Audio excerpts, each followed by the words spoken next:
বাংলায় কথা বললেই বাংলাদেশে পাঠিয়ে দেওয়া হচ্ছে বিধানসভায় বললেন মমতা ব্যানার্জি।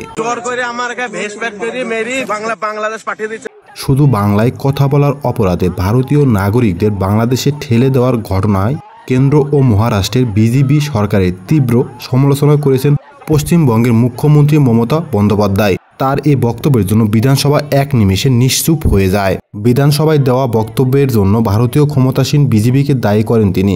ভারতীয় সংবাদ মাধ্যম আনন্দবাজারের এক প্রতিবেদনে এ তথ্য জানা গেছে। বিধানসভায় দেওয়া বক্তব্যে মমতা বলেন, বাংলা ভাষায় কথা বললে বাংলাদেশি বলা হচ্ছে, বাংলাদেশে পাঠিয়ে দেওয়া হচ্ছে। লজ্জা করে না আপনাদের?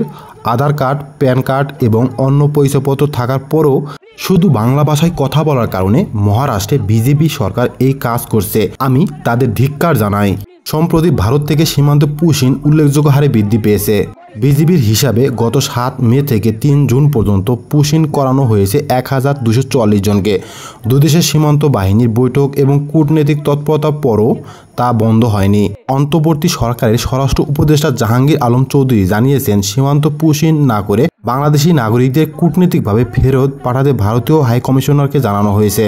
আনন্দবাজারের প্রতিবেদনে বলা হয়, মহারাষ্ট্রে কাজ করতে যাওয়া 3 শ্রমিককে সম্প্রতি বাংলাদেশি সন্দেহে আটক করে মুম্বাই পুলিশ। পরে তাদের পশ্চিমবঙ্গের সীমান্ত দিয়ে বাংলাদেশে পুশিং করা হয়।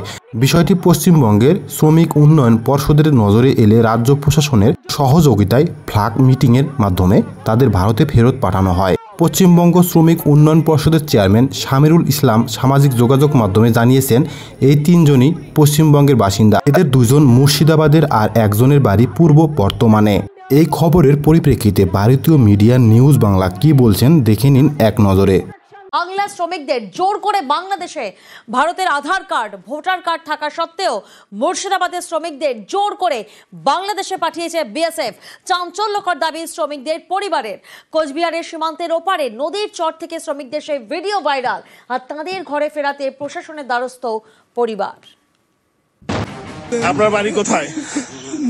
মানে আপনি ইন্ডিয়ান স্থায়ী নাগরিক? আপনার মা আসছে নাকি? ছিলাম বম্বে, নানা সুপারা, ওখানে আমি থাকতাম দিল্লিতে। আমি প্রুফ দিয়েছি, বুঝে তোর সব প্রুফ ডুপ্লিকেট। জোর করে আমার ভেস প্যাট করে মেরি বাংলাদেশ পাঠিয়ে দিচ্ছে। মুর্শিদাবাদের বাসিন্দা, মিস্ত্রির কাজ করতে গিয়েছিলেন মুম্বাই। সেখান থেকে কোচবিহারে এনে তাদের জোর করে বাংলাদেশে পাঠিয়ে দিয়েছে বিএসএফ। বাংলাদেশি অপবাদ দিয়ে সীমান্তের ওপারে পাঠানো হয়েছে। ভাইরাল ভিডিওয়ে চাঞ্চল্যকর অভিযোগ। আপনার বাড়ি কোথায়? মুর্শিদাবাদ। হ্যাঁ, মুর্শিদাবাদ। আপনার নাম বলেন? নাজিমউদ্দিন মন্ডল, হরিয়ারপাড়া থানা। মানে আপনি ইন্ডিয়ান স্থায়ী নাগরিক? স্থানীয় নাগরিক। আমাদের পুরোপুরি সব নিয়ে নিয়েছে, ওরা কিছু দেয়নি। আমাদের মোবাইল, পয়সা পুরোপুরি সব নিয়ে নিয়েছে। এবং বিএসএফ কি আপনার মা আসছে নাকি? কই মা? পিছনে মা আসছে সব। এভাবেই জোরপূর্বক বাংলায় কথা বলে বাংলাদেশে পাঠিয়ে দেওয়া হচ্ছে ভারতীয় নাগরিককে।